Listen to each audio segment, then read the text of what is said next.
All right.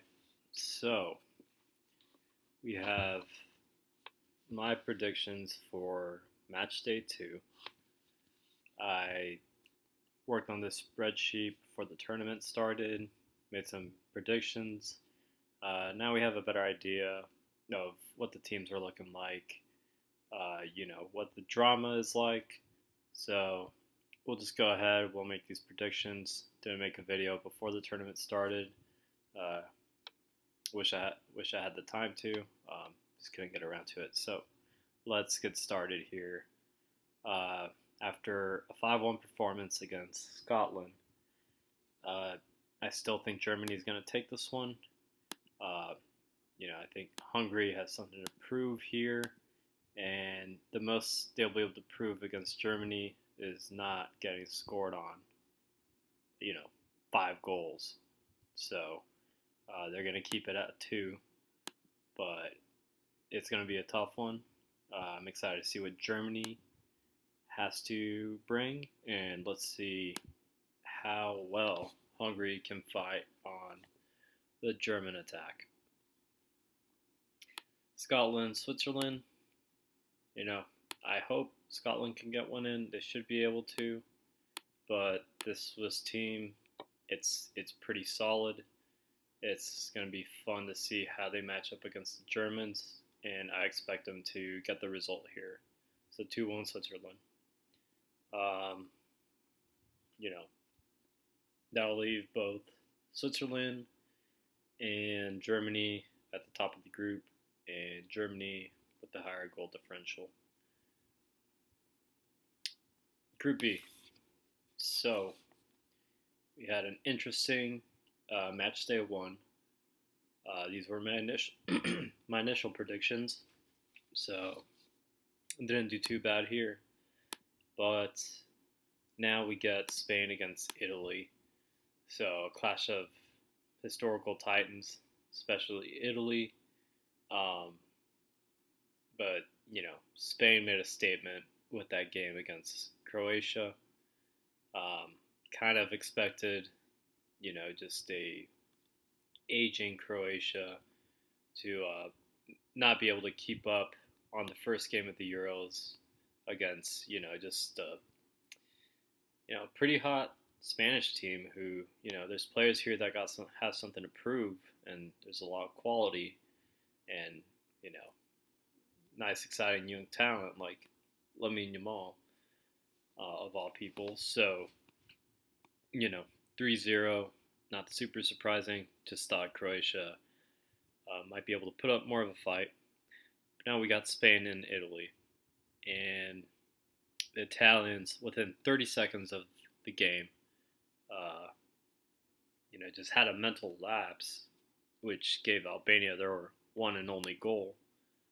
So, you know, they still have a lot of good players on this team. They might be, they showed they were resilient to, just recover pretty quickly against Albania. But that's Albania we're talking about. And now they have to play Spain.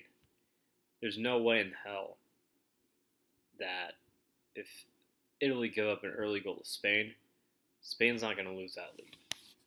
So I'm pretty confident Spain can take this 2-0 just because I trust Spain more than the Italians when their teams stack up against each other. Croatia and Albania, I think it's time for Croatia to make a statement in this tournament, and just remind the rest of the teams that they're still playing for something here. So I expect them to take care of business against Albania. I think Albania will be able to get one through past Croatia once Croatia have built up a 3-0 lead. So should be fun. Group C, Slovenia and Serbia. On a player-to-player basis, Serbia have the more notable players. However, Slovenia showed they could keep up with the likes of Denmark to a certain extent. I do think Denmark was better, but you know, you got to give credit where credit's due. And Slovenia came out of that game with the result. So they're going to look to battle it out and truly come out on top against Serbia. And same with Serbia. This is almost like their money game. 2-2. It's going to end in a draw. It should be a fun one. Denmark and England. These sides, they're going to be a little closer matched up. They're both going to try to have their, times where they're going to look to possess the ball, keep the ball to themselves, and then try to exploit the other team's defenses after, just recycling those possessions a couple times. You expect England to have more of the ball here, just given the better talent on the pitch. But if the jitters get to this English team, Denmark could make it pretty dangerous for them. And yeah, just I don't want to.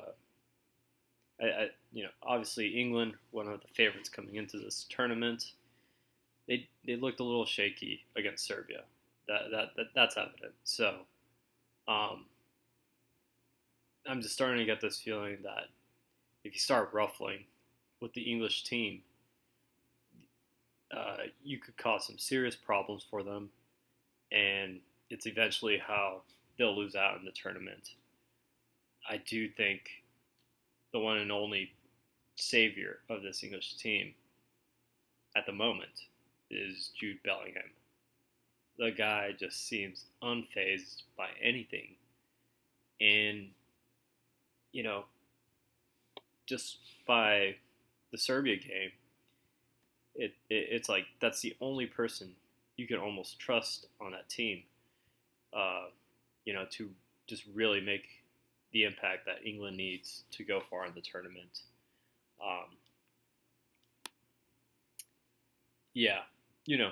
I'll still take England 2-1, maybe even 2-0. But I do think Denmark can slide one past England, and England just has to show that they have the resiliency to, either be able to play down a goal or overcome, an equalizer,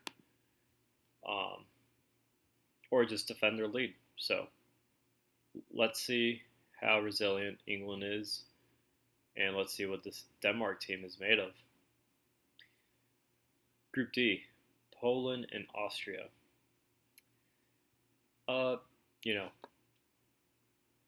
Poland held on to what they could against the Netherlands. I saw the Netherlands, I have more positive takes of the Netherlands than maybe other people did. Maybe their decision making wasn't the best in the final third and those decisive moments.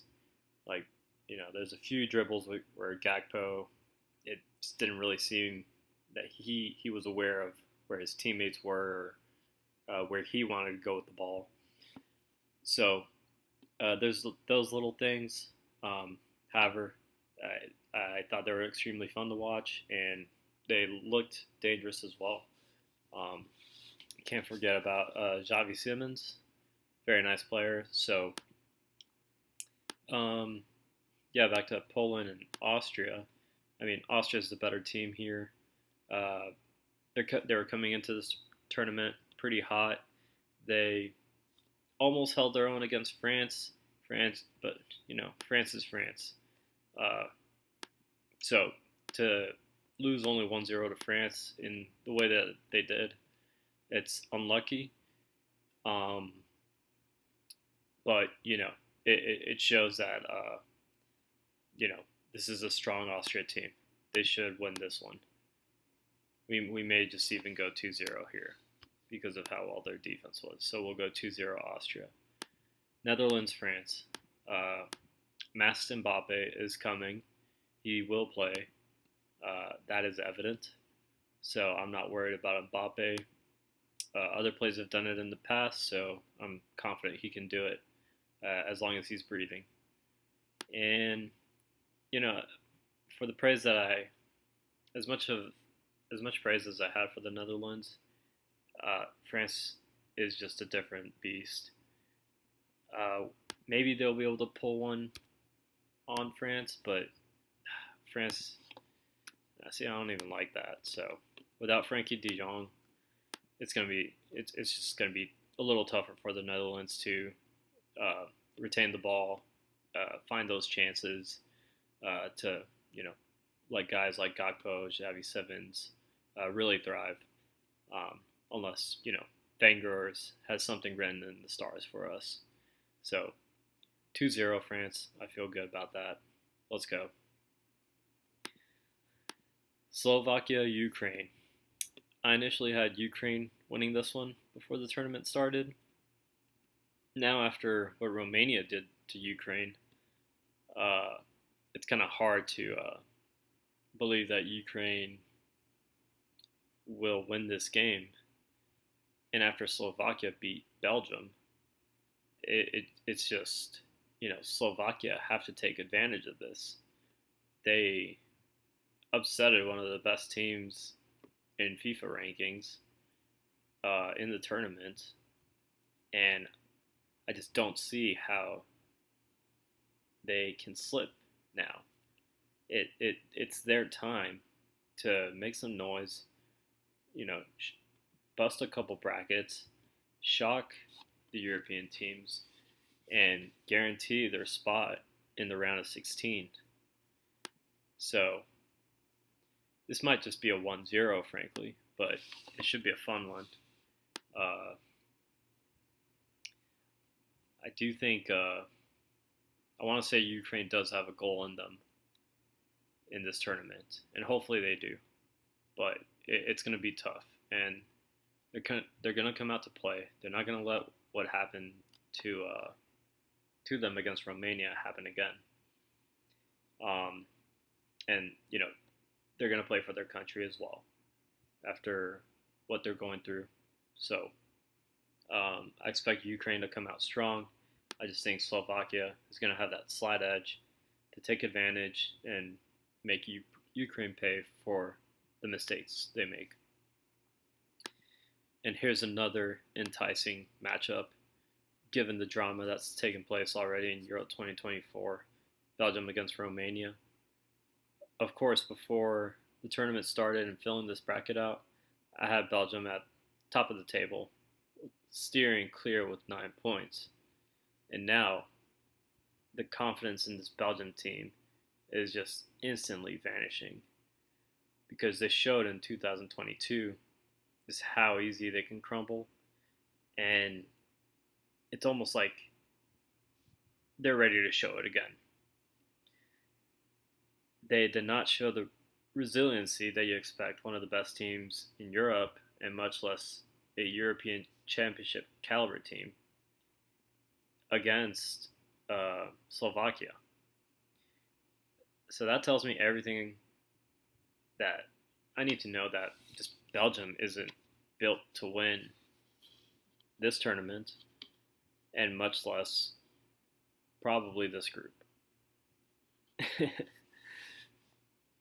And Romania now feeling great after 3-0 win. It's time for them to make Belgium pay.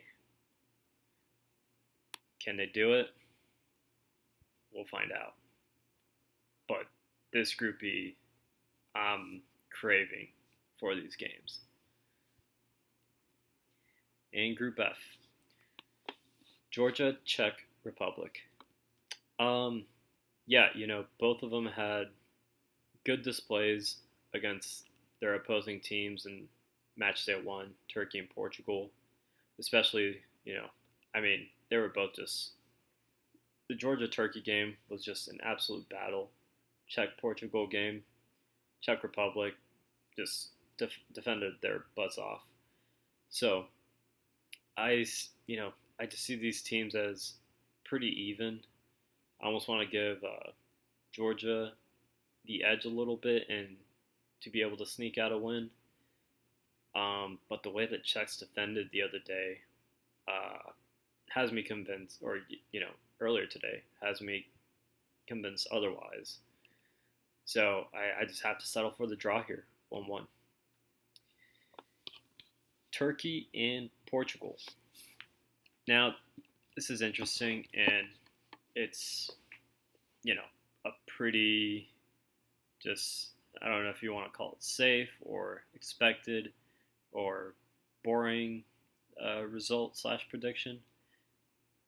But I initially had these two teams tying before the tournament started, 1-1.